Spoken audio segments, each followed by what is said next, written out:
Okay, I think we'll go ahead and start, and then maybe as people join us, I can just let them in. So good afternoon, everyone.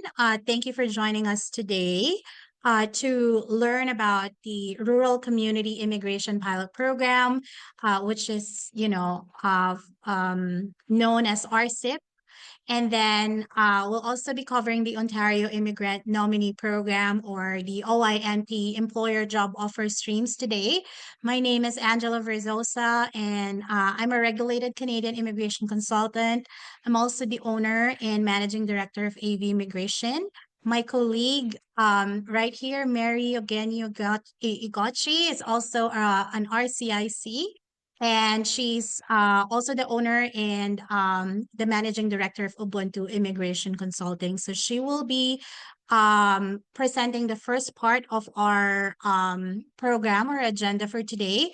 So both Mary and I were both active members of the College of Immigration and Citizenship Consultants, who's the official regulatory board that issues licenses for immigration consultants like us. Okay, so for today, again, we'll use the first 40 minutes to cover the Rural Community Immigration Pilot Program, care of Mary.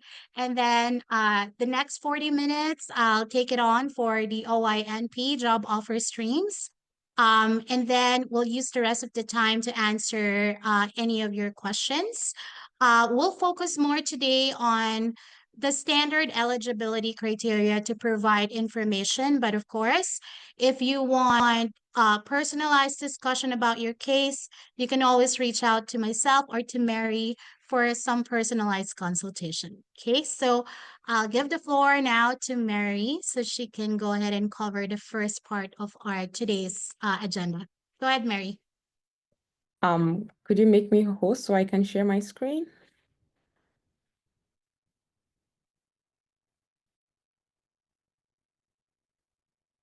Okay. I'm just going to share my screen right now. So share.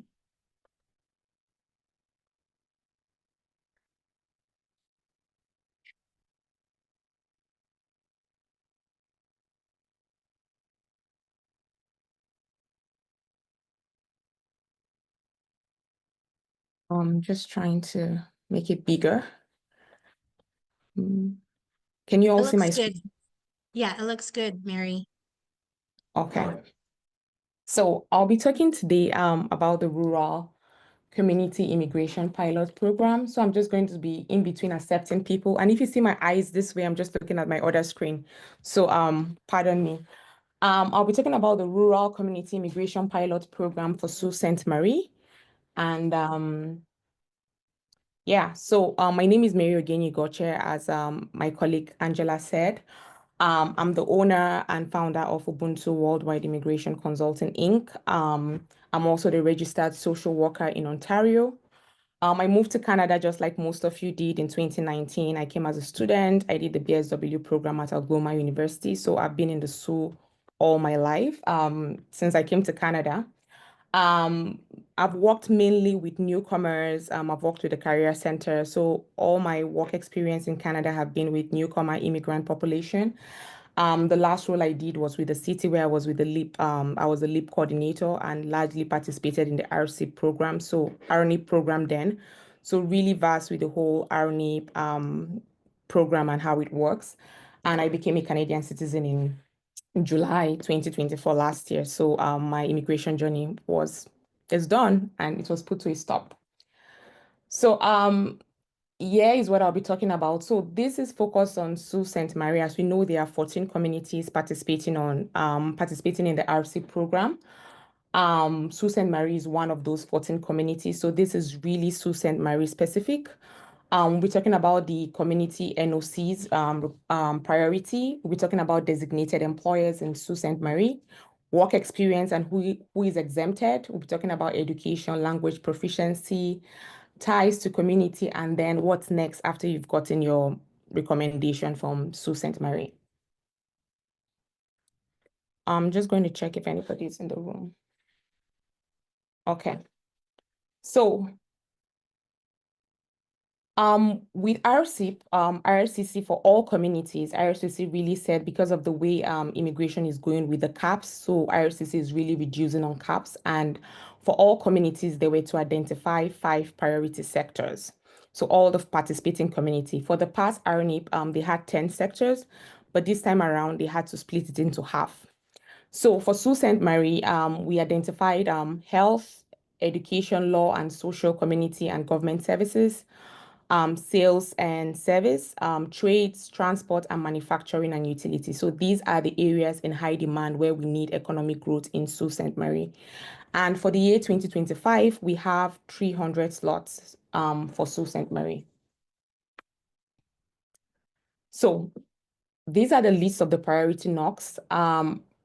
Also, giving sectors are 25, IRCC also asks communities to identify.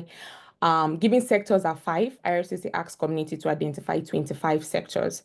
That is priority knocks, jobs that are eligible, because when you look at sectors, healthcare is really broad. It has like over how many occupations. So this is more like narrow down, where do we need the need? Do we need the need in nurses? Do we need the need in do we have need for PSW? Do we have need for practical nurses? So this is more narrowed down to suit the demography in Sault Ste. Marie and our growing needs as a community. So as you can see, so if your knock is not here, you wouldn't be eligible for the RCIP in Sault Ste. Marie. For each community is different. As I said, it's based on the need of each community, right? So we have nurses, we have engineering, we have trades, we have aircraft. And then for some sectors we still need, but it's kind of like capped.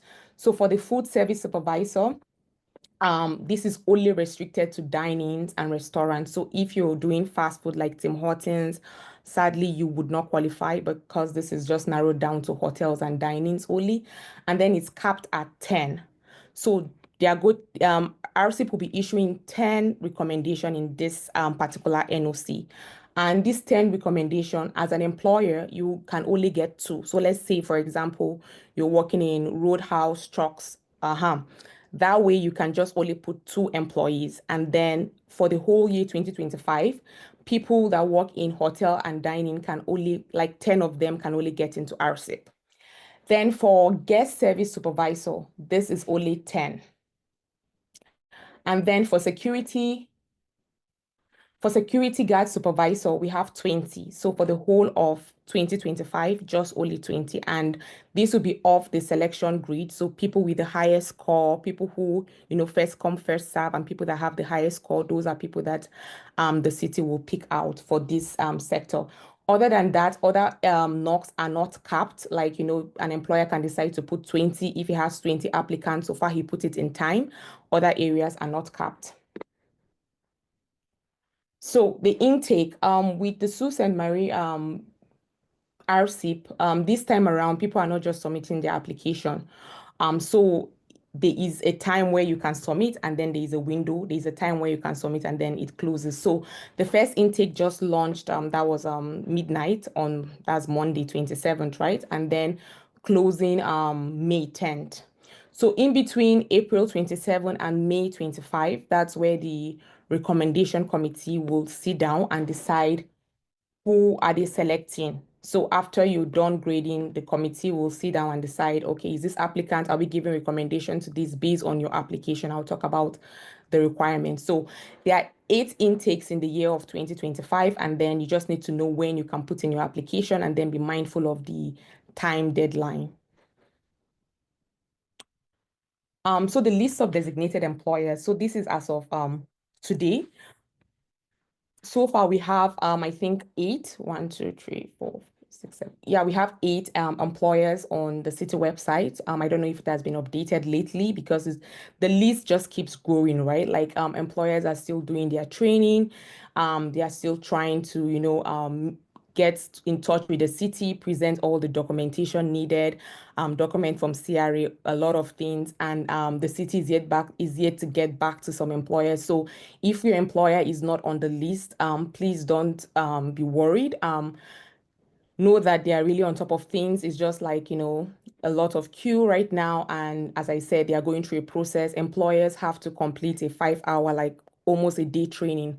So most of them are on it. So the list will just keep growing, keep growing, keep going to the city website to check if your employer is on the list of designated employers. So it's only when your employer is on that list that your employer will be able to apply for your RCIP application. If your employer has not gone through the process and procedures, sadly, your employer would not be able to apply for RCIP. They have to be designated.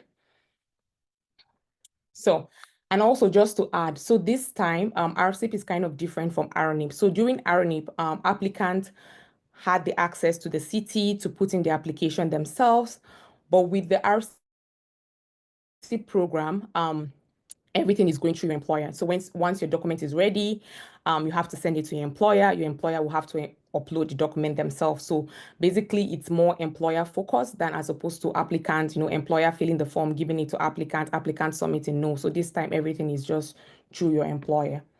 So for RCIP, you need a genuine job offer. So how did IRCC defines a genuine job offer as an employment located in a designated community. So it has to be within the 14 community, which Sault Ste. Marie is one of them, and at least 75% of your work you perform have to be in Sault Ste. Marie.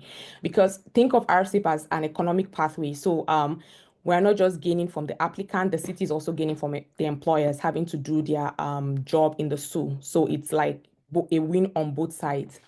And then the boundaries, you have to be, as an employer, you have to be within the boundaries of Sault Ste. Marie. And can you see my screen? The boundaries? Yes. Yes. Okay, yeah.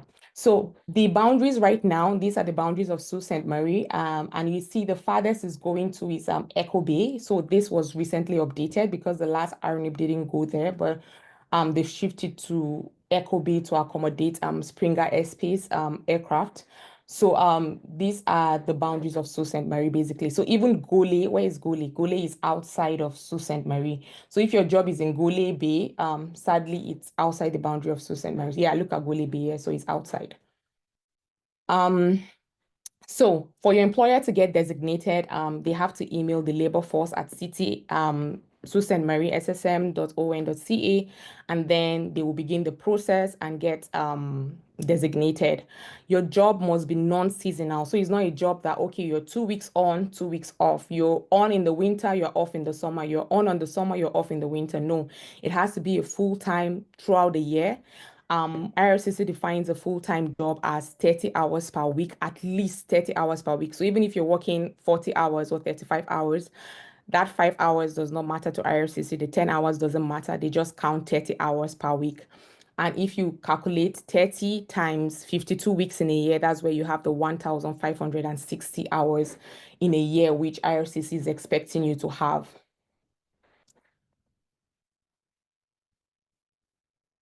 So for work experience, so if you are not exempted from the work experience, you need to have the continuous work experience, as I said, 1,560 hours, which must have been gotten in a full-time job, no break in between the jobs. Like you didn't leave one job, you did one job 6 months, and then after 2 weeks, you went to another job. No, it has to be continuous, so no break between each job. And it's counted for the last 3 years. So we're looking at 2025. So last 3 years will be 2022. We're looking at 2022 to now. So if you have experience even outside of Canada or inside of Canada, that will also count towards your PR. And then they have to be a tier alignment. So tier alignment is that if your job is tier 0, so managerial role, your tier category whereby you can bring experience from. So let's say you had experience in your home country. You can bring experience from tier 0, tier 1, tier 2, or tier 3. If your tier category is tier 1, so registered nurse, you can bring in experience from tier 0, tier 1, tier 2, or tier 3. If your tier is tier 2, the same thing. So there's a way it aligns. So if you're on tier 2, you cannot bring in experience from tier 0 because tier 0 is way above. If you're in tier 3, you can only bring in experience from tier 2, tier 3, or tier 4. And then if you are tier 5, you can only bring in category from tier 5 because tier 5 jobs are considered like low skilled jobs. Maybe you just need secondary school or even none or something like that. So you can only bring You can only transfer experience in tier 5. So let's say you were, what job will I say? Construction helper. Now your current job is a construction helper, which is tier 5. And back home, you worked as a nurse or PSW, which is tier 3. You cannot transfer that job to this tier 5 job, like it doesn't align. So those who are exempted from work experience are international graduates, so people who schooled in Sault Ste. Marie, not anywhere in Canada, Sault Ste. Marie, either Algoma or Sault College. Those are the two designated learning institutions we have here. And then they must have completed a full-time program. Be mindful, full-time. So you have to obey all your study permit conditions, and the program must be at least 2 years and above. For those who have done doctoral, so Agloma U right now has some master's program. So if you've done a master's program, let's say computer science, that is less than 1 year, you would still be exempted so far is a master's program. And then you must have graduated in the last 18 months. So this 18 months is calculated based on the date on your diploma. So your degree you get after convocation. So it will say you graduated May 17, 2023. So that's the day the city will start counting from that day. So, and then when you were doing this program, it's not distance learning. You have to be in community for at least 16 months in Sault Ste. Marie. The applicants, so there's also an exemption. So applicants with 1 year nursing experience can bring in let's say they are nurses in Sault Ste. Marie, and back home they were PSW. They can bring in their work experience. So for nurses, there is an exemption. So if you see the tier alignment, for tier 1, a registered nurse fall under tier 1, but they are saying they can't bring in tier 4, right? But for nurses, they are exempted. They can bring in tier 4. So far, they have had like 1 year nursing experience and they have done these jobs they can bring in. So there is an exemption for nursing applicants. So Sorry, they don't need a work education, experience in RCIP this is case? usually for nursing. They don't need work experience Is it in for these nursing? both cases? Is it for nursing or what are you asking for? So I don't get it. So if it's an international graduate or an applicant with 1 year nursing experience, they don't need work experience to apply? So, okay, I'm just going to explain it, but if you have question, you have to keep your question to the end, then we'll do question, but I'm just going to explain All it right, since sorry. yeah, no problem. It's all good. So I'll take it again. For international graduate, if you school in Sault Ste. Marie, so either Agloma or Sault College, and your program was 2 years and above, right? That's 24 months. You will be exempted. So far, you've graduated in the last 18 months. So 18 months, as I said, starts reading from your degree. If you had your degree last year, you are exempted. If you had your degree in 2022, you would not be exempted because it's past 18 months. So you just have to do the calculation to know if your degree is still within 18 months. And then when you did your program, you stayed 6 months in community. So this is an exemption. They say applicants with 1 year nursing experience. So if you have a 1 year nursing experience, let's say you had a 1 year nursing experience in the Philippines, and then you move to Canada and then you get a job, because most times immigrants, when we come here, we don't get a job in the field we've worked like back home, right? We get lower most times. So let's say you were a nurse in the Philippines and you come to Sault Ste. Marie and you ended up being a PSW, which is tier 3. What they are saying is that your 1 year nursing experience, even though it falls under tier 1, you would still be exempted, like it's going to go. So when you look at the tier, registered nurse falls under tier 1. But let's say you work tier 1 back home and then you're working tier 4. You see, tier 1, you can't bring in experience from tier 1 here because tier 1 is way higher. But there's an exemption for nurses because we all know we need nurses in Canada. They are saying if they worked as a nurse in their home country, they can still bring in their experience in this tier. So far, they are doing like a PSW job, which is far below. Are you clear? Yes, thank you. Okay, good.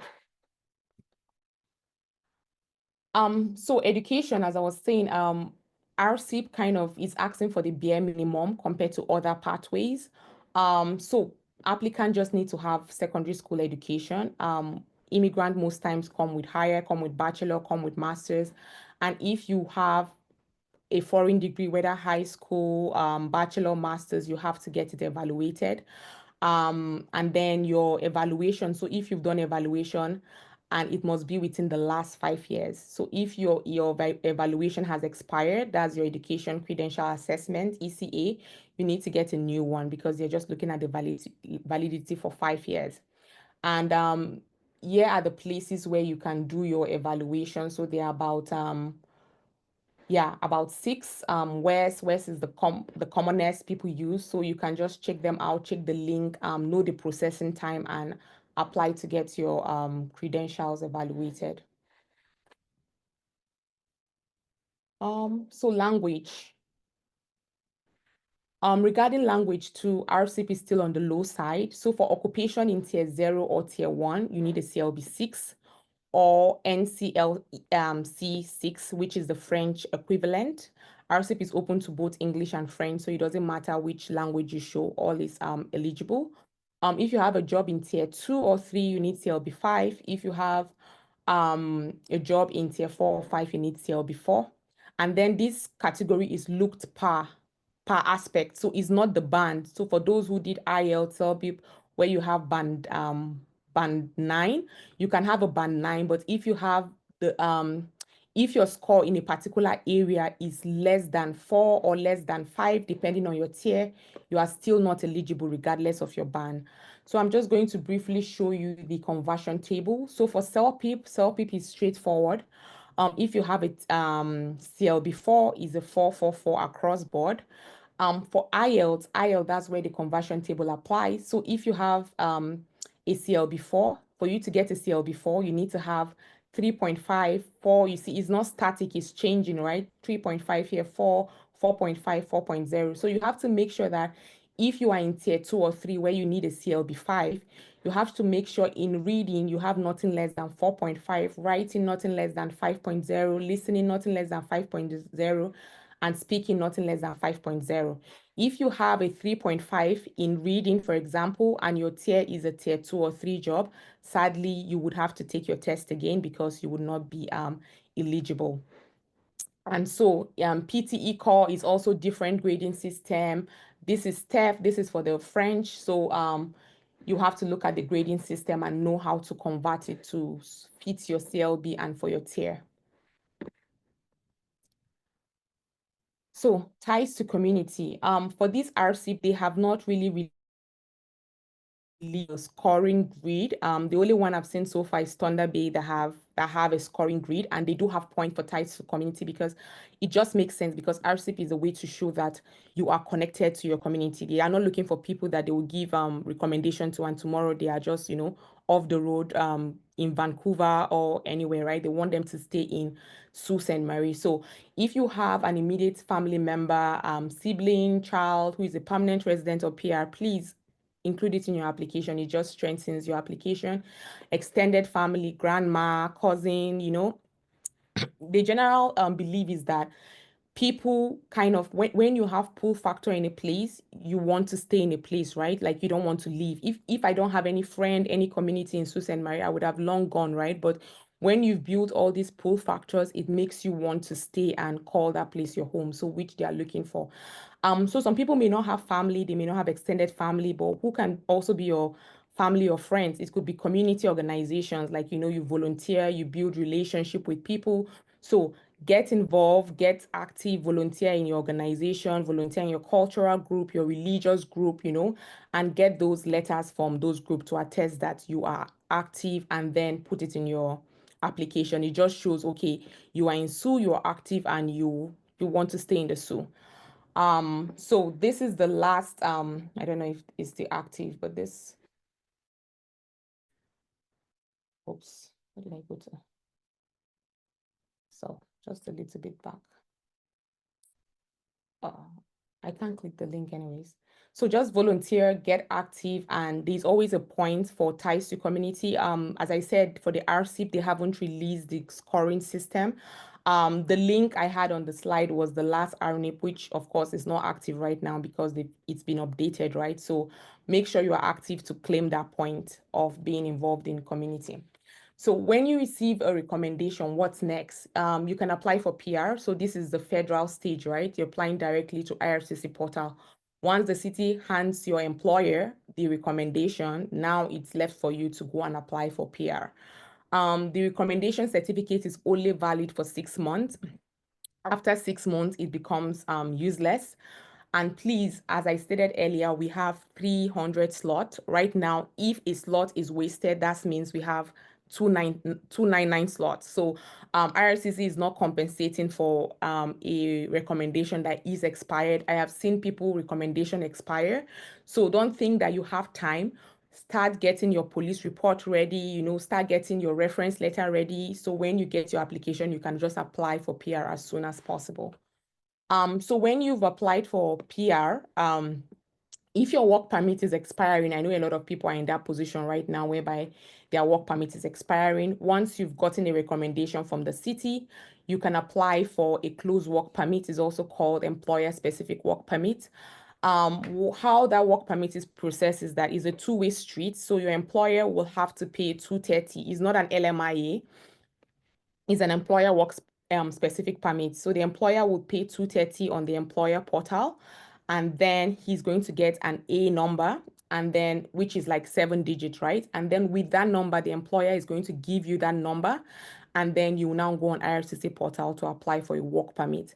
So this work permit is valid for 2 years. As we know, the fastest pathway to PR is express entry, which is processed within 3 to 6 months. But when you talk about non-express entry pathway, including provincial programs, usually 18 months, 24 months, that's usually the timeline. You can get it before then, but that's just the standard processing timeline on IRCC website. So this work permit is valid for 2 years, and it is going to lead you till you get your PR. And then settlement funds. I know these are virtual sessions, so people are joining like across the globe. I'm just going to talk about this. If you're looking at moving to Sault Ste. Marie and you're outside of Canada, you would need settlement funds. So for a family of 1, you need to have 7,963, and just follow the table, right? A family of 2, you have to have 9,000 and whatever. So if you're more than 7, for each additional family member, just add 1,869. So this is the breakdown IRCC has done. So you just base it off your family size and have that money in your account.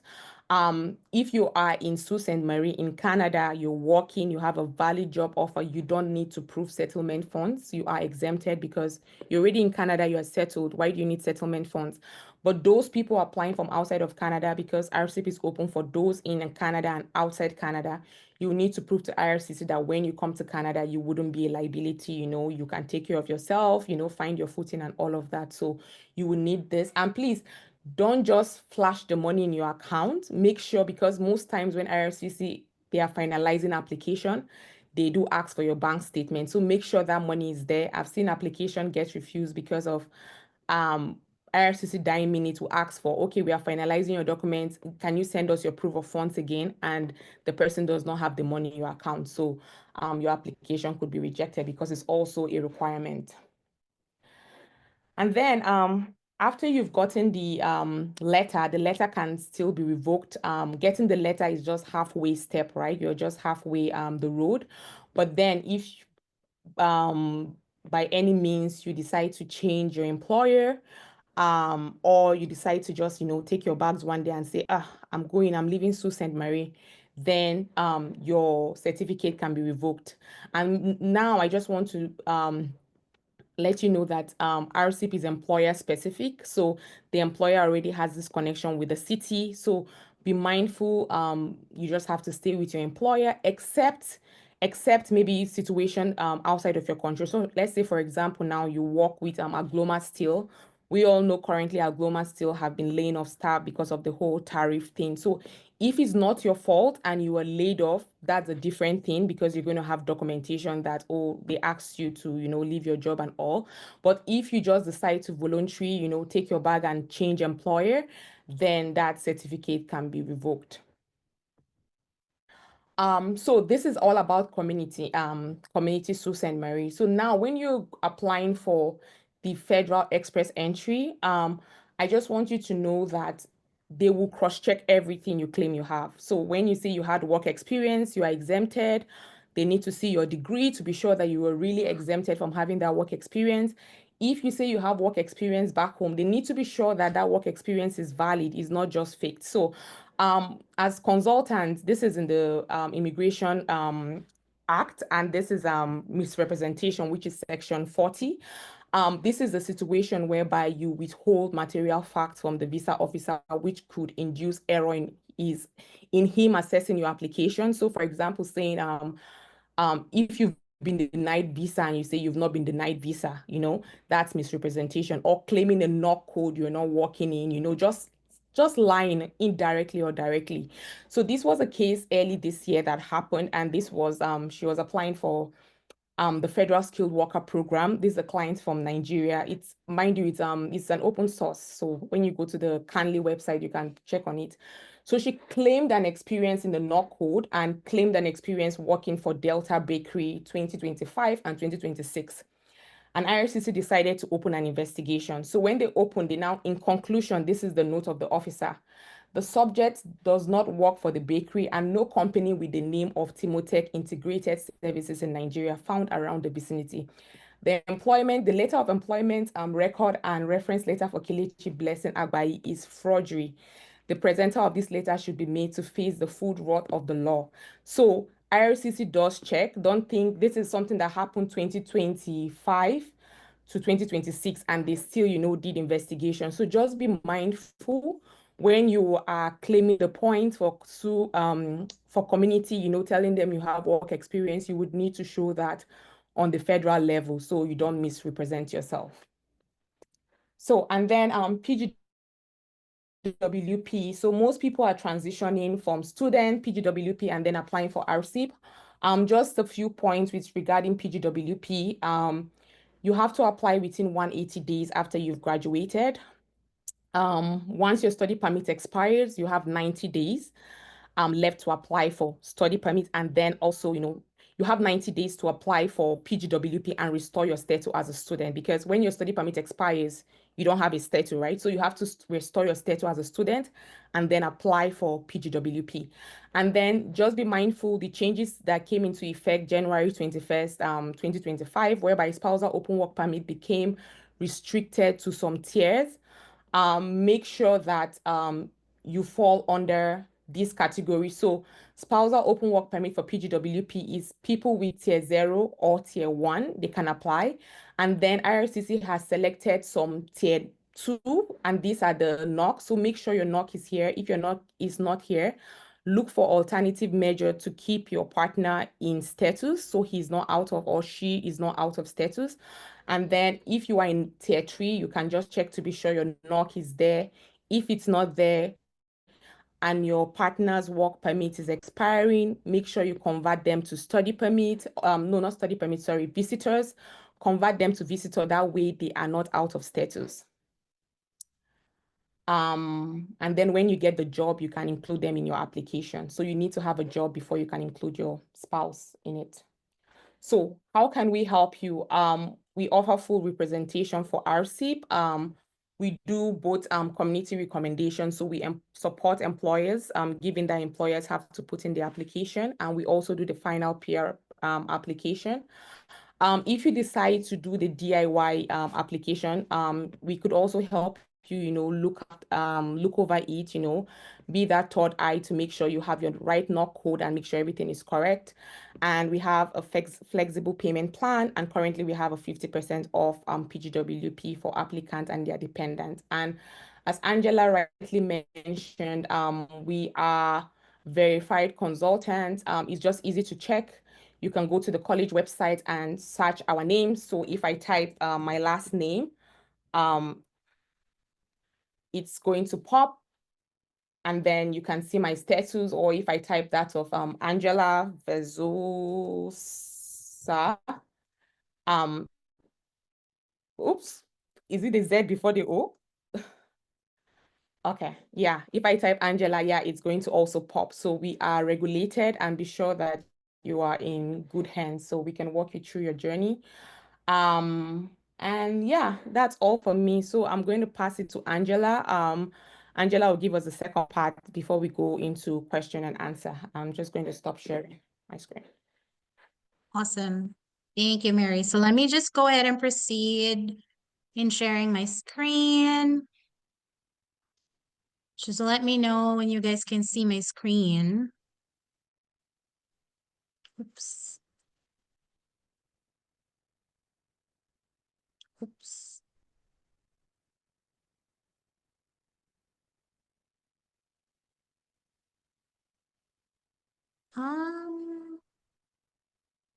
Do I need to make you a host? Let me see.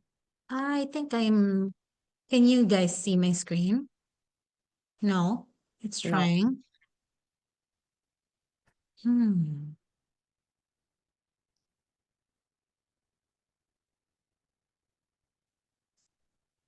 It's sharing now. Let me just do it again.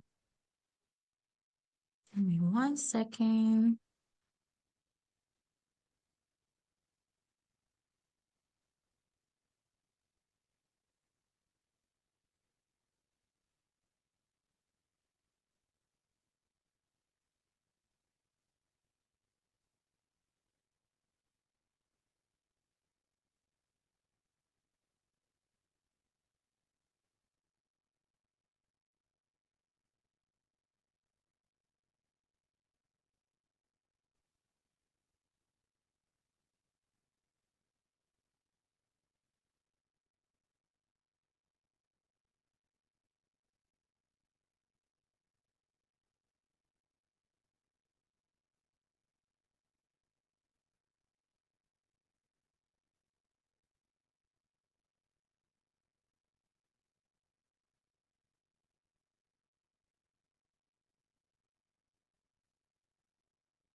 Sorry about that.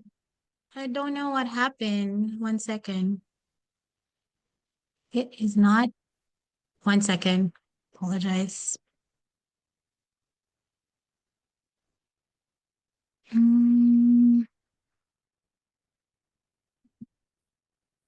Try again.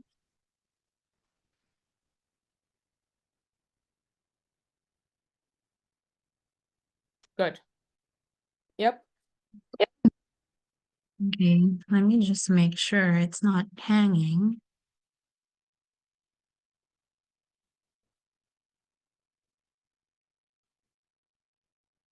You know what? I think I'll just do it this way. It's not presenting.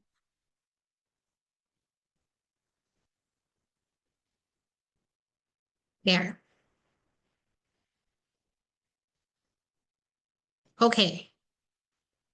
All right. So thank you, Mary. So for those who just joined now, my name is Angela Verzosa. I'm a regulated Canadian immigration consultant, and I'm also the owner and managing director of AV Immigration and Visa Services Incorporated. So, to give everyone a background of my immigration journey as well, I landed in Canada as a permanent resident. 1 second. As a permanent resident in April of 2016, and I moved to Sault Ste. Marie in February of 2017 and have been living in this beautiful community ever since. I also became a Canadian citizen in February of 2021. So also a quick intro about us at AV Immigration. We do specialize in a variety of pathways to permanent residency that includes caregiver programs, express entry, and provincial nominee programs. Our mission really is to provide clear and tailored strategies to make your immigration goals more a reality. Okay, so whether you're just beginning your immigration journey or you're navigating specific challenges at this point, we'll be very much happy to assist you every step of the way. Okay, so if this is also your first time joining one of the our webinars, to give everyone a context, we're actually speaking to you today from the beautiful community of Sault Ste. Marie, Ontario. where both my practice and Mary's practice are proudly based. We're located about a 7-hour drive north of Toronto, or just about 30 minutes from the International Bridge connecting us to Michigan in the United States. So for today, I will be covering the Ontario Immigrant Nominee Program employer job offer streams. Okay, so why are we covering this specific um, option for today? So when the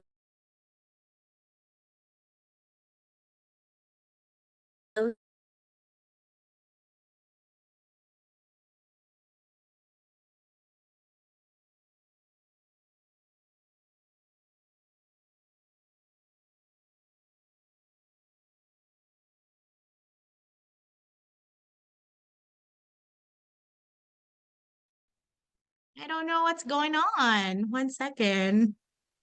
I got kicked out again. So I don't know what part.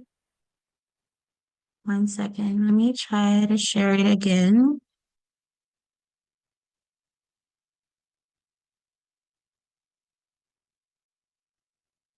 I think I'll just do it this way, because if I try to share it bigger, I think that's when my problem is happening. Okay. So anyway, the reason why we're covering the OINP job offer streams today is because we want to make sure that everyone is provided additional information in the event that your occupation is actually not part of the priority occupation list. Because I know many have anticipated to really participate in the RCIP program. However, we also know, unfortunately, that not everyone can participate given the very limited allocation that's provided to our city this year, and at the same time, the very limited, occupation that's also part of the list. Okay, so we'll talk about the OINP as an extra option. So the OINP employer job offer stream, this is actually designed to bridge Ontario's labor and market needs by attracting skilled workers and international talent. So similar to RCIP, where it's specifically built to address labor shortages, but this time on a provincial level. So this is Ontario, okay? So in Ontario, we have these three different streams available. So we have the international student stream, the foreign worker stream, and the in-demand skill stream, which I will be covering in detail in the next few slides. But for now, these are the three options that we have. Just um, before I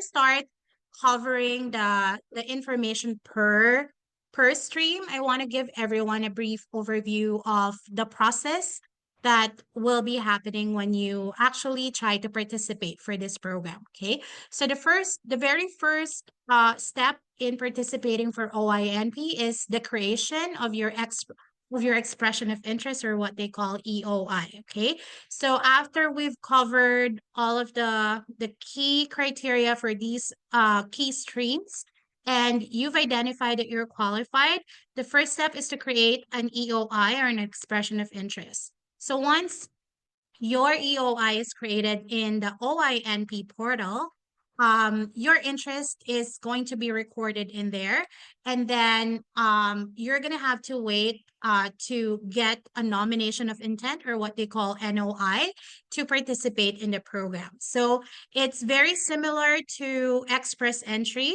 where if you put in your profile, you are going to be scored based on your language ability, your wage rate, the taxes, the amount of taxes that you paid. However, this time, again, as you've noticed, based on what I just shared with you, the measurements are more focused on an economic contribution versus Express Entry, where it's more focused on the profile of the individual, such as your age, factor, your number of years of work experience. So here in OINP, or the Provincial Nomination Program for Ontario, there's other factors that's being considered. So if you're one of those candidates or clients that's worried that, you know, you your age is already up there, you're not getting points, you're at a disadvantage, we encourage you to have a look at the OINP job offer stream to see if you qualify, and then maybe you can participate. Okay. So we'll talk about the first stream, which is the OINP job offer international student stream. Okay. So for the international student stream, what's great about this specific stream is that there's no requirement for work experience, which can sometimes mean a lot because, you know, as we all know, if you came to Canada as a student, any work experiences gained as a student is not considered a relevant work experience in immigration. However, you know, as soon as you graduate or you finish or completed your program, then you can start earning those valuable work experience. But it may take some time before you can actually gain it and then be able to participate with the other programs. That's why this program is great, because the main qualification that they're actually looking at is the program that you have completed. So no specific work experience required. However, if you have 6 months total work experience, you'll get extra points for it. The only requirement for the international student stream is one, you need to have a full-time permanent job offer in a high-skilled occupation. So it should be in tiers 0, 1, 2, or 3. And then you have to have your based on your location and your wage, you need to be at meeting at least the low wage level specific to that specific occupation. Okay. And then in terms of the programs, it has to be in an eligible Canadian institution, and at least 50% of it must be completed in Canada. Again, no work experience required. And at the same time, it has to be a qualifying program. So it could be a 2-year diploma program or a graduate certificate program that could qualify for it. Okay. The second one is the foreign worker stream. So with the foreign worker stream, this one will require work experience to submit an expression of interest. So that's the key difference between the foreign worker stream and the international student stream. So with the international student stream, for as long as your program is qualified, you graduate and then you get a full-time job offer. There's no wait time for as long as it's high skilled and you meet the low wage requirement, then you can submit an expression of interest. With the foreign worker stream option, you need to have at least a total of 2 years work experience. Now, what's key in here is the 2 years work experience. You can actually use your work experience gained or obtained in the last 5 years, whether that work experience was gained in Canada or abroad. So which means, say for example, you're an experienced nurse from outside Canada, and then you came to Canada as a student, and then you are working in later on you got a job offer, so say that you did your conversion and all as a nurse, then if you already have over 2 years experience outside Canada, and that experience was gained in the last 5 years, you don't need to wait for an extra 2 more years before you can participate. You just need to make sure that, again, you have a full-time job offer from your employer. And then another key difference here is you need to make sure that your wage rate meets the median wage rate requirement for that specific occupation in the region where you're working. Okay. And then other than that, so here it's just the 2 years and all that. And then the third one is the OINP in-demand skill stream. So with the in-demand skill stream, this specific OINP job offer stream is actually targeting those specific occupations that are low skilled in tiers 4 or 5. Now, not all tier 4 or 5 occupations are actually qualified for this specific stream. There is a specific list of tier 4 and 5 occupation that can qualify. So you can visit the OINP in-demand skill stream website, and you'll find that there's a complete list of specific NOCs that qualifies for this job. So it means not all tier 4 and 5 has to be part of the list. And also, be very careful when you're actually reviewing, because there are some tier 4 or 5 occupation that would only qualify if you are outside the Toronto area and you have those jobs. So meaning, even if you have those tier 4 or 5 occupation, but if you live within the Toronto area, you will still not qualify. So just make sure you cross-check that list. Okay. Now, the difference in terms of the criteria for the in-demand, for the in-demand skill stream, a total of 9 months work experience is required that must have been gained in the last 3 years. So this one, again, 9 months or total work experience. Also, another item to take note of is the wage level required. It's also median wage level, similar to the foreign worker stream. And then, yep, so 9 months work experience, cumulative in the last months, 3 years. And then this one is just an extra information about the in-demand skill stream. So in terms of the language skills, you're required to have at least a minimum of CLB 4 to actually qualify to participate.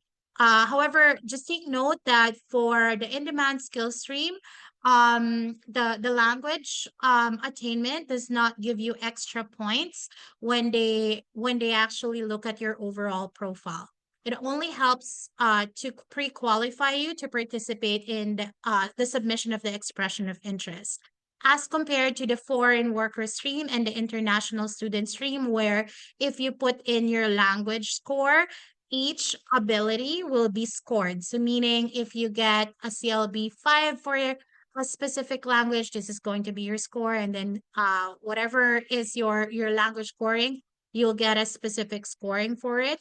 And then I believe the system would read all that and would only get the lowest. So meaning, similar to the example I think that was stated earlier, even if you have CLB 9, 10, 11, but if you have like a CLB 4, then CLB 4 is the one that's going to be rated in terms of the OINP.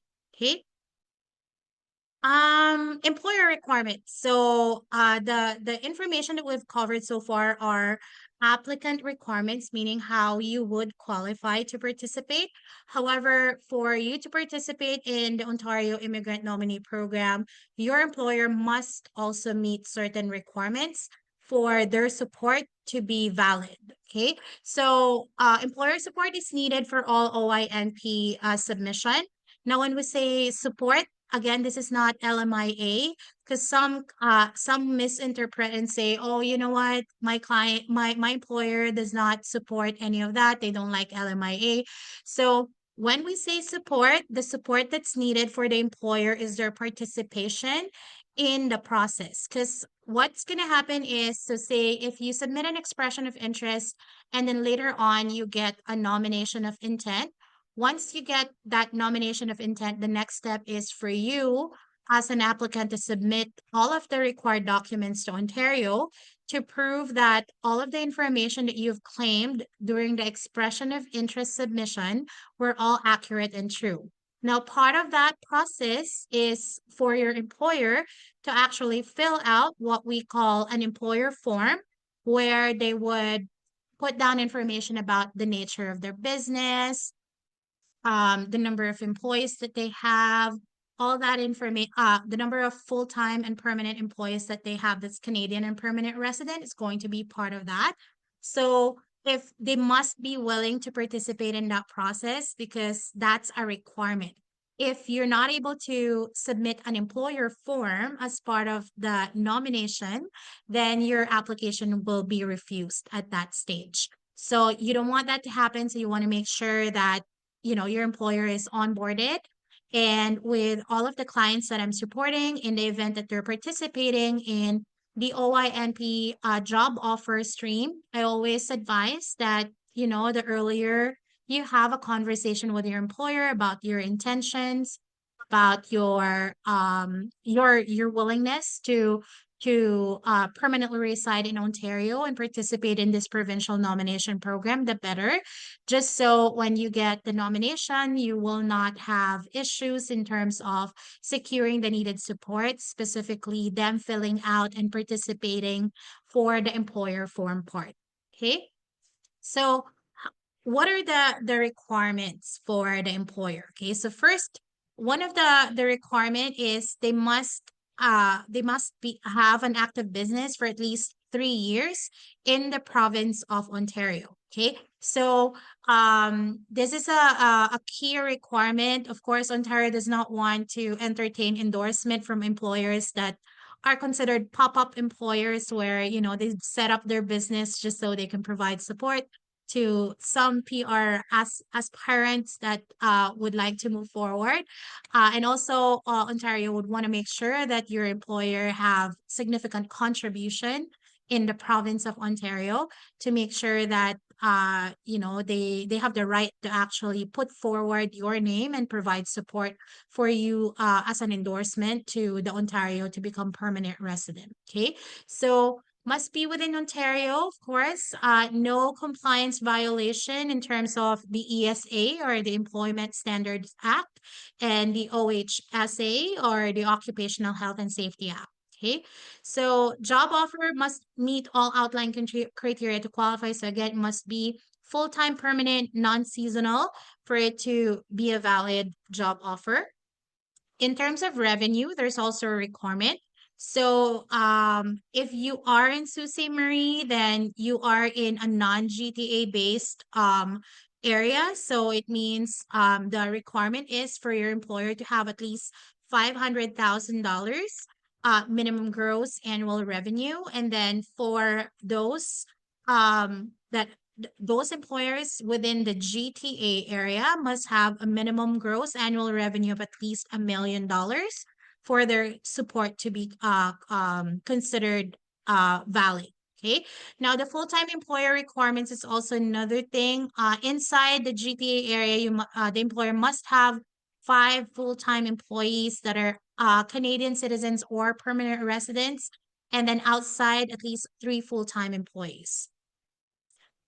All right, so what's next? So now, once you have identified if you're eligible as an applicant and your employer is actually willing to provide support for you, we definitely recommend that you prepare all of the needed documents, such as your language results, any education credential assessment for international education that you've gained, employer reference letters specifically for those work experience that would be providing support for your application.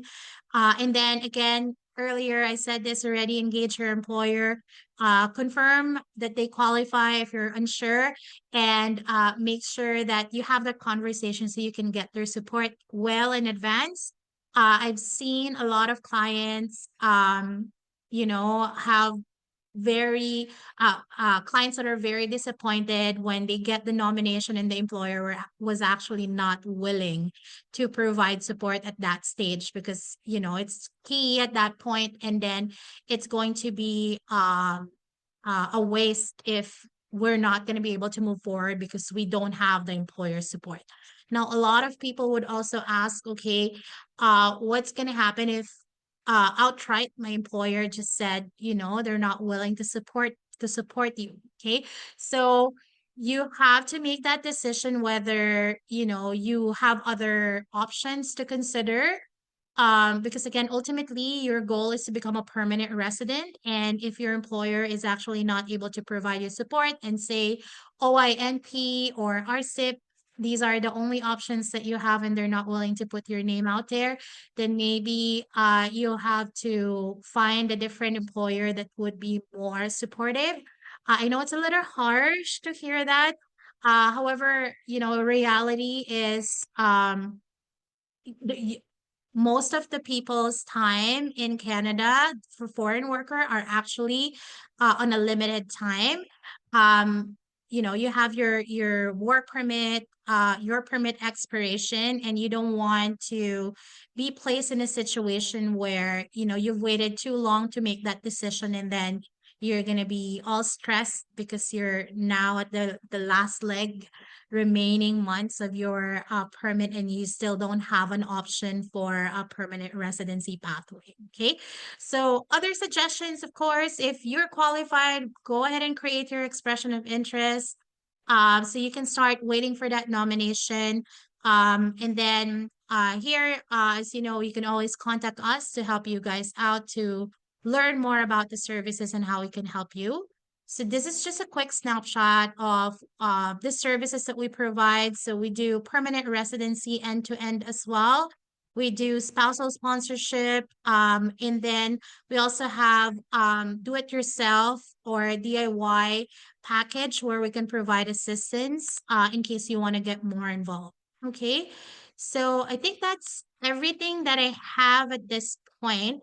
So I'm going to stop sharing my screen now, and then maybe we can start um, opening the floor for any questions that you guys might have. Maybe I can start looking at the chat if there are any questions here.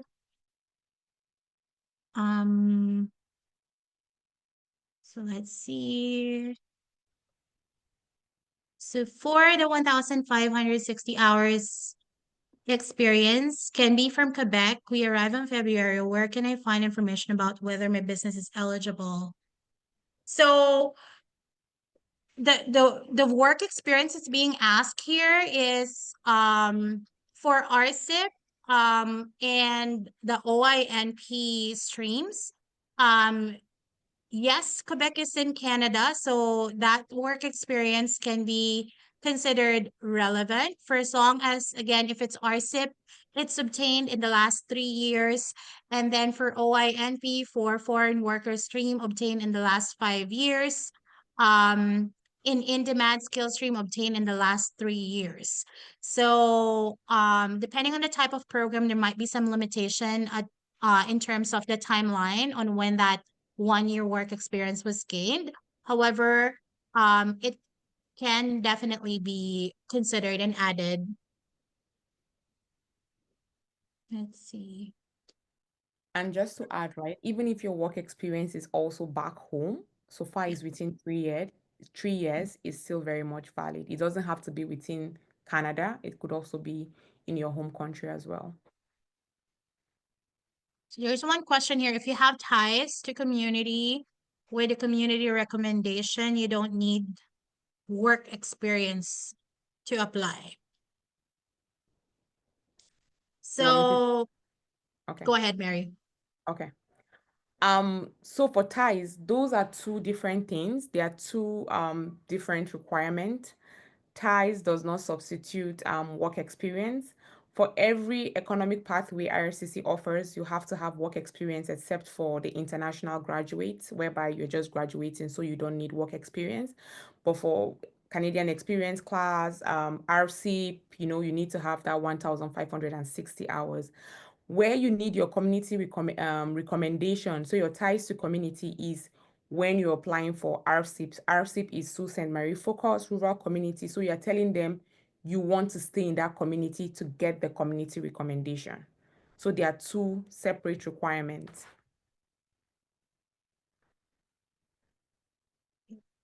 Um,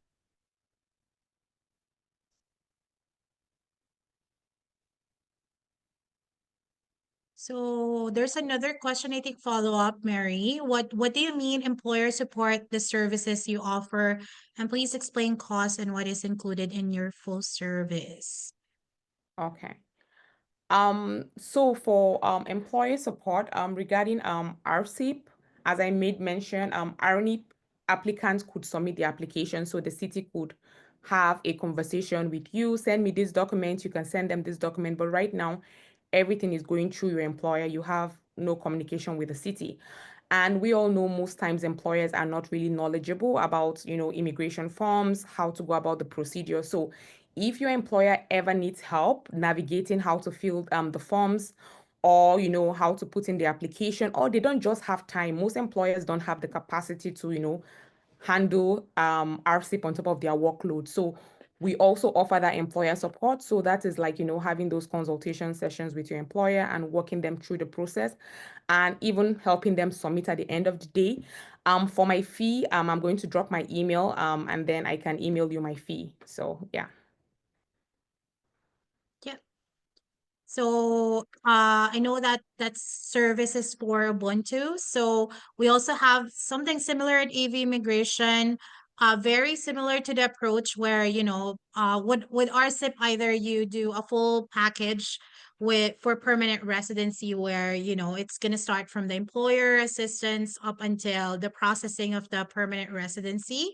And then just the employer assistance, meaning coaching, assistance on the actual submission. Because remember, the Rural Community Immigration Pilot Program is a two-stage process. There's the first stage is the employer submitting to the city to get the certificate of recommendation. And then once the certificate of recommendation is obtained, then the second stage will happen, which is the submission to the IRCC, which is the permanent residency. Okay.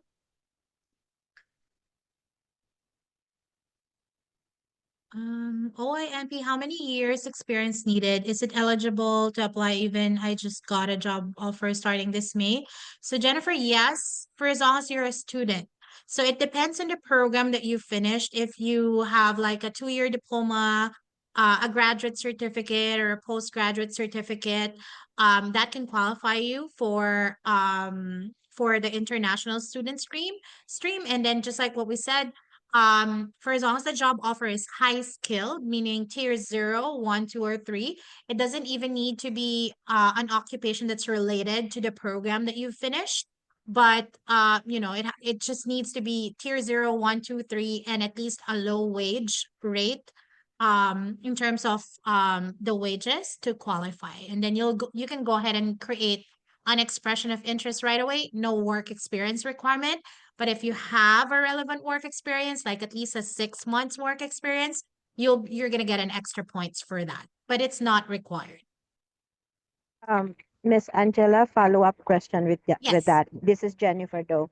Yeah, I Mm-hmm. already have submitted a profile for OINP under international student. However, okay, I left my job at Toronto for 9 months. Same job that I got at Sault Ste. Marie.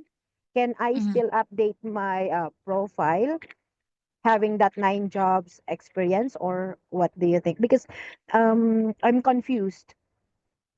There's so Miss Jennifer, there's two questions there, right? So when you create an Yes. expression of interest, there's one asking you for the total work experience in the current job offer, and then Yeah, total work experience for the occupation. So the total work experience for the occupation you can add, but then for the current it should employer, be zero. it should be back to zero since you're starting Oh again. yeah. Okay. Oh yeah, that's my confusion though. But yeah, that's one thing. That's the only question that I got for OINP international student. But I withdraw my profile as well for job offer stream because I got a lot of confusion. But anyhow, Mm, yeah, I will update my yeah. profile and resub. Can I still resubmit it since there's no nomination yet? Yes, for sure. You can always resubmit. And I actually encourage you to go ahead and resubmit as soon as possible because as we know, right now Mm, there's no drawings yet invite that yet. happen. So you don't want to Mm-hmm. miss out, right? So if you can Yes. resubmit it right away, Miss Jennifer, that will be awesome. That's my recommendation as well. Yeah, because fortunately the points got increased right away. Will I mean got will get increased because the location of the job offer Yes. is already in Sault Ste. Marie. Yeah, Yes, that's for one. sure. That's another factor that I can consider. And then okay, since I have you on the phone, all right. The employer is willing to support me with RCIP. However, my NOC is not listed. Can the employer still request the RCIP community to, I mean, for me to be eligible or to recommend me? For RCIP, so again, there's no like we like typically if the occupation is not on the list, Yeah, the probability of it being screened and accepted by the city is gonna be fairly low. And the reason behind that is yeah, I we only have understand. very limited allocation this year, and they have published the list of priority occupation because they feel that these Okay. are the occupation that they want to support this year. However, of course, there's no harm in trying if your employer is can advocate you and can justify why. Mm-hmm. It's just that I don't want you to have your hopes really up Yeah, I because agree. it's gonna be at the discretion of the city.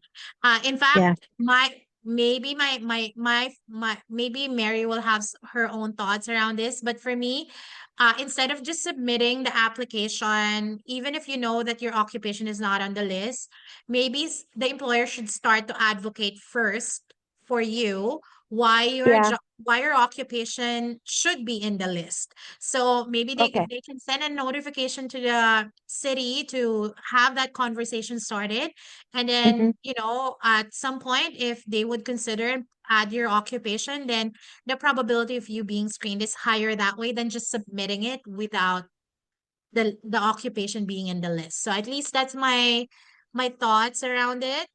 Mary, I Okay. don't know if you want to add anything on that.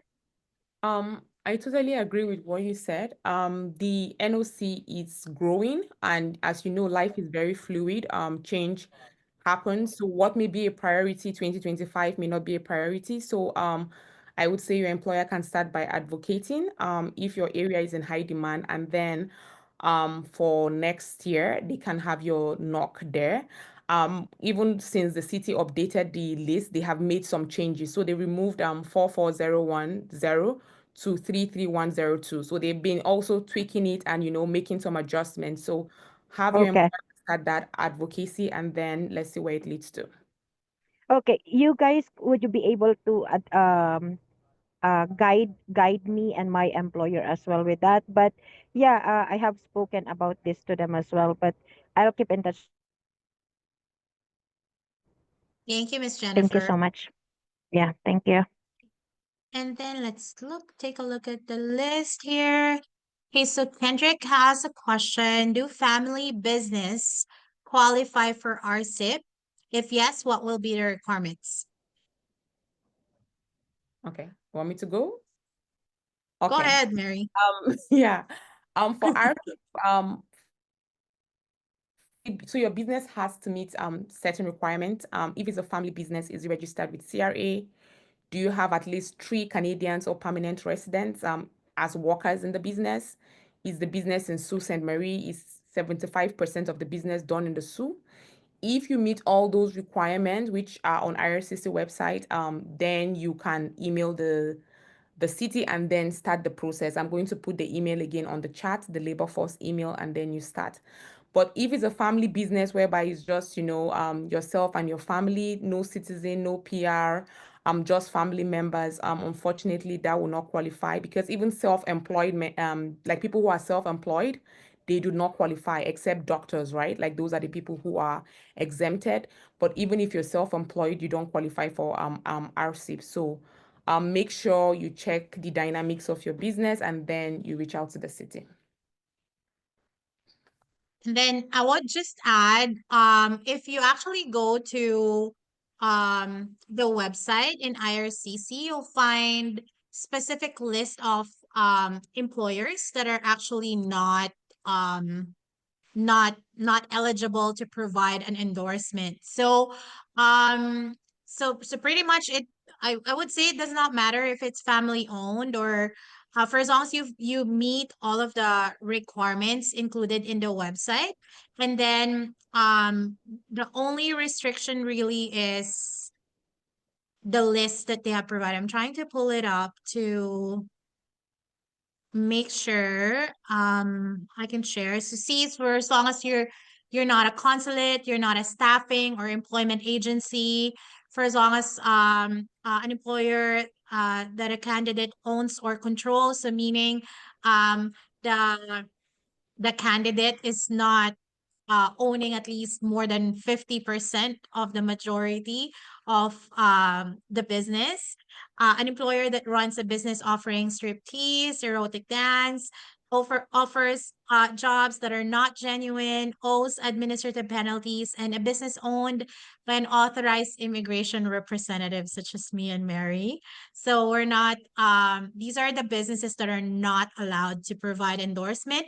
But so Kendrick, in your question, like having a family business alone does not automatically disqualify you. So for as long as you go through all of the criteria, you meet it, and you're not one of the disqualified employers, I think you should be good. So let me just see what other questions we have. Um, What can you advise for an expiring LMIA work permit with spouse and dependents in North Bay, which is excluded in priority list? Okay, so this is a question where, I think this would require further conversation to try and see other options available. So you can either reach out to myself or Mary if you want to have further conversation around this. But typically in my practice, if we encounter challenges such as this, we do look at the profile of the applicant and the main applicant, or the co-applicant, see if there are any see the profile, see if there are any uh programs available that they could readily qualify for, and they can participate, and then other recommended approach or other programs that we can potentially explore. And then if there's none, of course, we'll take a look at, depending on financial capacity, your goal as a family, you can take a look at other options, such as maybe if the before the other person was the wife was a student, this time around maybe consider if the husband would like to study to extend your stay. Or again, finding the most obvious one is finding another LMIA employer that can provide support. But given that this is a family, I imagine we have to look for an occupation that is part of the list that was released last January 21st. I believe my friend here, Mary, provided a quick overview of the list of the tier 0, 1, 2, 3, or tier 2 and 3 occupation that are qualified to apply or include a spouse open work permit as part of it. And then again, worst case scenario, Mary did mention this earlier as well. While still trying to figure out for other option, converting into a visitor record might be an option, because again, you don't want to lose status in Canada if there's really nothing left to do. Okay. Mhm. This one's been answered. Were the majority of employers in SSM informed by the city government that the RCIP program must be initiated and submitted by the employers, or should the employee inform or request the employer? You want to take that, Mary? Okay. So regarding RCIP, right? The city did reach out to different employers in the Sioux based on their database from those who participated in the last RNIP. They had info sessions. IRCC themselves came here. That was sometime in March, and they had also meetings with employers and they had meetings with applicants. So I would say the outreach has been done, and it's based on those outreach that we have the priority knocks and sectors. But then, if your employer doesn't know, you can still go ahead to inform the employer. Make sure you let them know it's not LMIA, because most times when you talk about immigration, employer just think of LMIA and it's expensive. If you need to share the websites, you can share the websites with them, refer them to the city page. Also, Sault today has posted a lot of articles regarding RCIP. So pretty much I think like everything has been done, as I said, the outreach. But if your employer still doesn't know, still wants further information, reach out to us. We're more than happy to explain to your employer how the process works and then walk your employer through it. Yep. Let's see. For this process, we need to create a profile for the express entry pool. Is this for the OINP, Sebastian? It's trying to understand this question. Maybe this is for, so the So if OI, go ahead, Mary. like I don't know if he's talking about RCIP, but then I just wanted Yeah. to explain that RCIP is different. So RCIP is community. So when you talk about immigration program, we have federal level where express entry, you need to create an express entry profile for that to participate. And express entry is divided into three. So you have the Canadian Experience class, Federal Skilled Worker Program, Federal Skilled Trade Program. So when you create your profile, you have to fit into one of those classes. Sometimes you fit into all two. If you have foreign experience, if you have a trade license or trade background, you can fit into like the trade. But then if you're talking about RCIP, no, you don't need a profile. And I'm going to pass it to Angela to talk about provincial if you need a profile. Yeah. So for OINP, you need to go to the OINP portal. And then once you're there, that's how you're going to submit your expression of interest. So similar to like a creation of an express entry profile, you'll be provided with series of questions about yourself, your passport biographic information, your work experience, your language, studies, wage rate, the highest amount of tax that you've paid in the last 5 years, when your work permit is going to expire, all those information, where you're located. Because again, OINP is also heavy with geographical location, meaning if your job offer is located in the GTA area, you're actually going to get 0 in terms of points. But then if you're here in Sault Ste. Marie in the Northern Ontario, you'll get 10 points for just working here. So again, that's a profile. So if you're talking about that, yes, indeed, you need to create a profile so you can participate in the pool for nomination. I am in healthcare, included in priority as OWP, however, in a part-time position. Is there a chance for a part-timer that gained 1560 hours in Canada with experience outside of 5 years to apply for RCIP, or is it needed to be a full-time here? Um, so the first one, let's tackle the first question first because I think these two are different. So the first one, you're working in like the occupation is in the list, but then you're working part-time. Okay. So ideally, working full time would strengthen the application. However, specifically if you're transitioning from being a student to post-grad work permit, you're not actually expected to have full-time work because based on your authorization in terms of the permit, you're not even allowed to work full-time, right? So if you have part-time and you're say in the process of applying for post-grad work permit, part-time is okay. However, on my end, my recommendation is say if you're in an environment or a type of work where there's an opportunity for full-time or your employer probably committed that they'll offer or extend a full-time employment after you've submitted your post-grad work permit, I believe, and I always recommend this to my clients to include a conditional job offer as part of the PGWP application because that strengthens the application. And then once the application is submitted, maybe after 2, 3 months that you've been a full time, you can request for a new employer reference letter and attach your pay statements and resubmit that via web form to add to your application to make it more solid. So that's my thought on that, Mary. You have anything to add there? I think you said everything right. So for the spousal open work permit, right? IRCC never Yes. mention if you need full or part-time. So you're good. As Angela said, it's tricky to have a full-time job, right? You're just graduating. So they know that too. You're good to apply for PGWP. Yeah. And then the second question, is there a chance for a part-timer that gain 1,560 hours in Canada with experience outside of 5 years to apply for RCIP, or it is needed to be a full-time here? So again, this one I think is very straightforward. You have to have full-time permanent job offers. So I think this one's non-negotiable, unfortunately.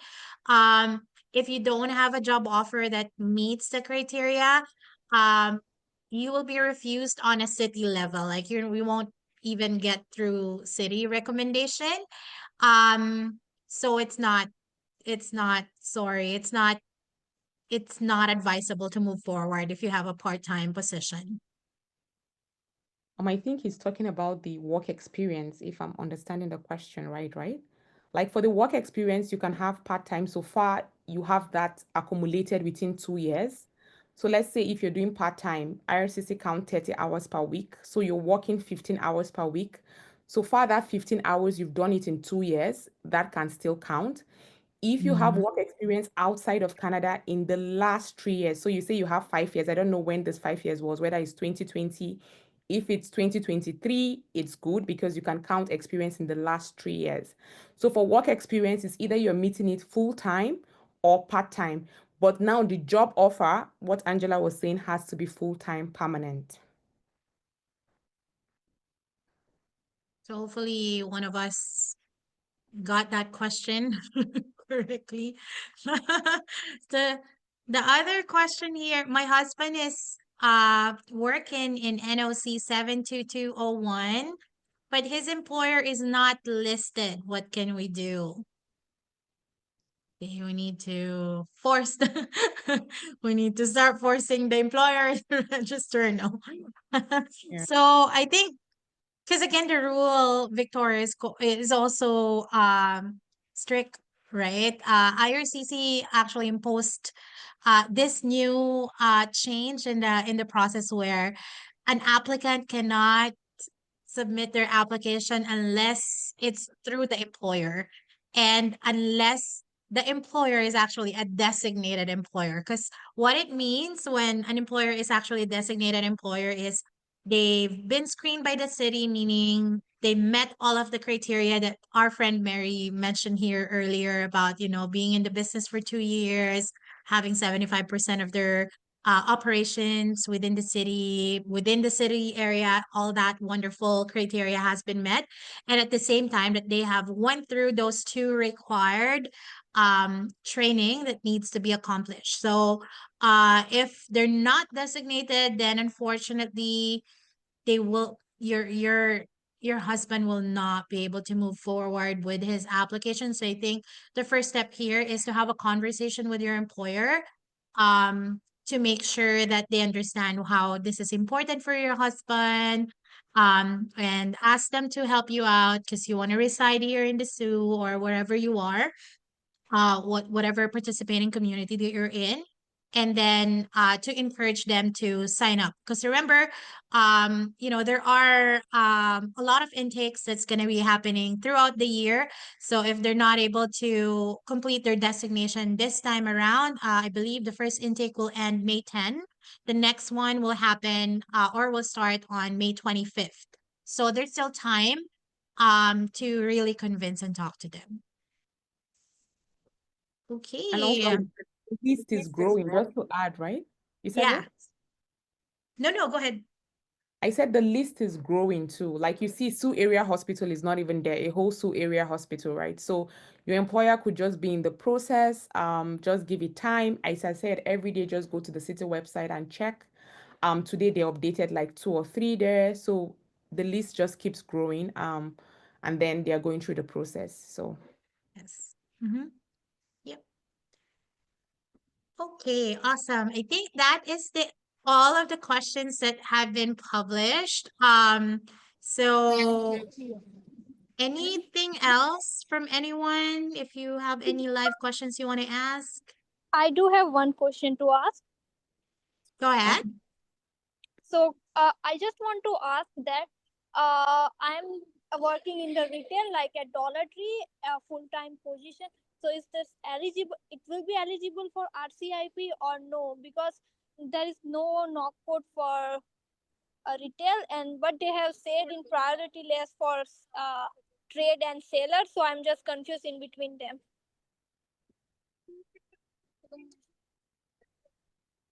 You want me to answer, Mary? Yeah, go ahead.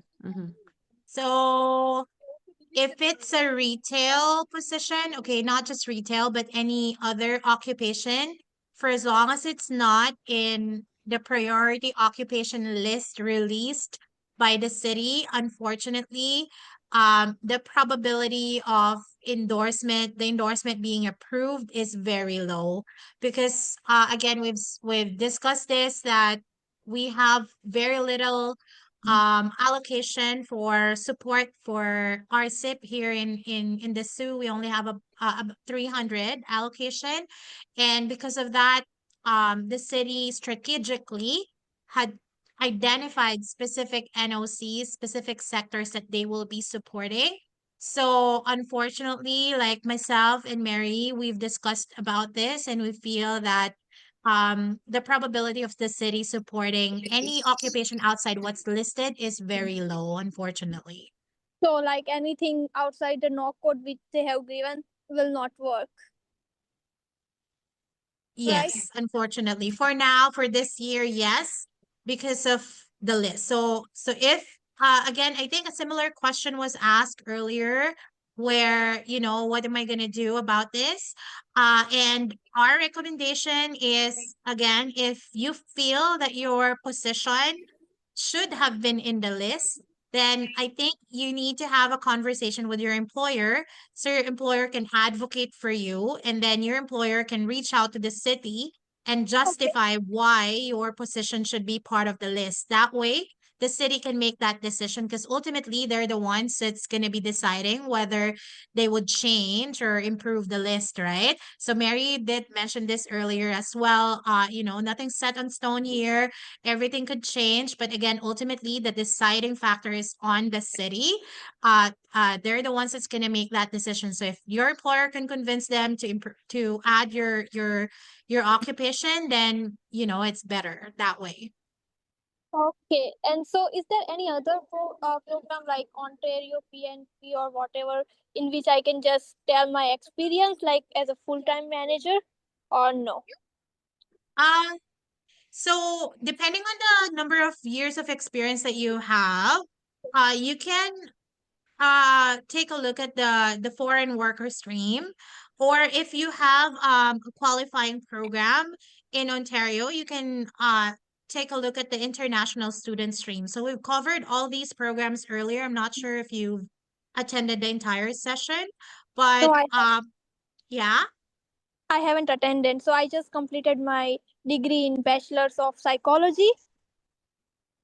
Yeah, so recommendation is for you to double check the the the program for international student stream if you just recently completed and you have a high skilled occupation. So Mega, this specific webinar is recorded. We are going to post a copy of it, so we encourage you to watch it fully so you can have a look at the Okay. the criteria for the other programs. Okay, Okay, so you will be posting the link on Instagram or Facebook.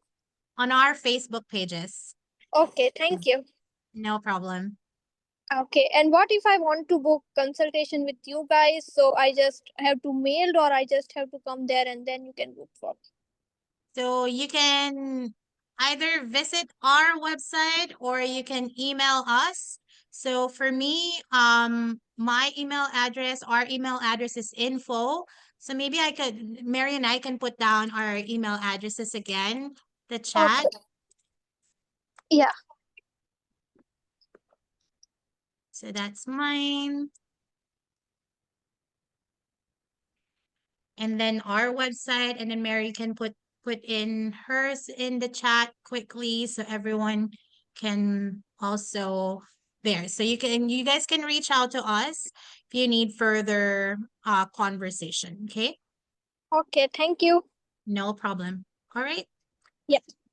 Okay, so I think that is everything I think for today. So great Question in the questions. chat. We have more Um chat. We have more question on the chat. So oh, we do? yeah, we do. They multiplied. Okay, let me see. Can a visitor visa holder apply an RCIP, Mary? I would say yes, because it's also open for people in Canada, but that people outside of Canada as well. But that application will be treated like an outside of Canada application. For the previous RNIP, if you visited any of the, like if you visited Sault Ste. Marie, spent 3 nights, met with at least 2 employers in community, you get about 10 points for that.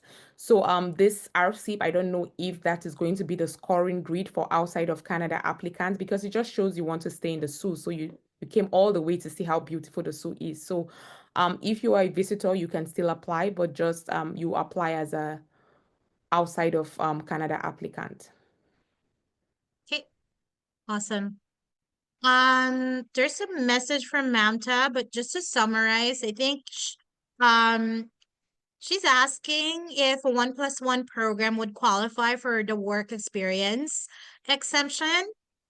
And for RCIP, the answer is no.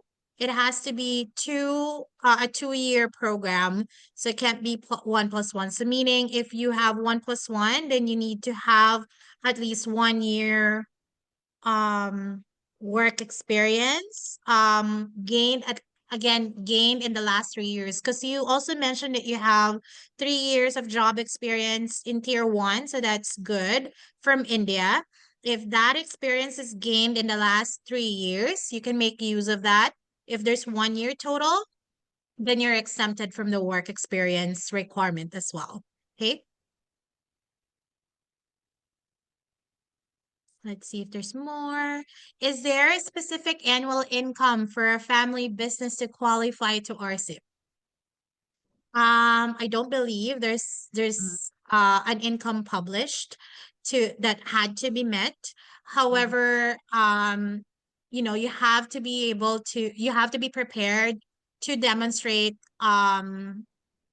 in case that the city would ask for financial documents to prove that the business is genuine, the business have been operating for the past years, to make sure that you're qualified based on all the other criteria that they have listed.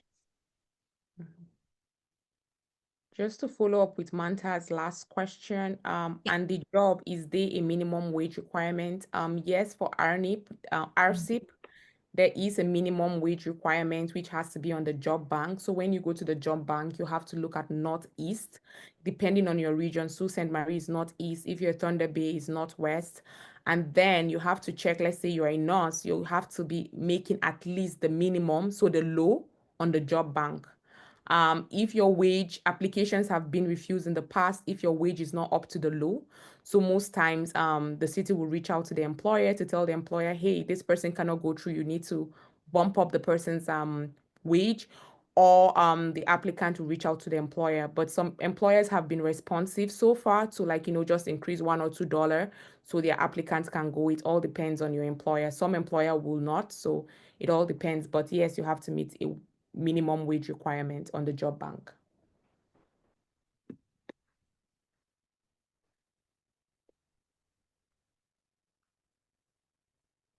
Okay.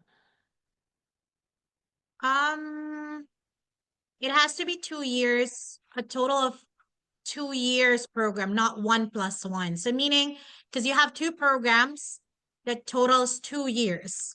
Okay, it has to be one program totaling 2 years. Is that good, Mamta?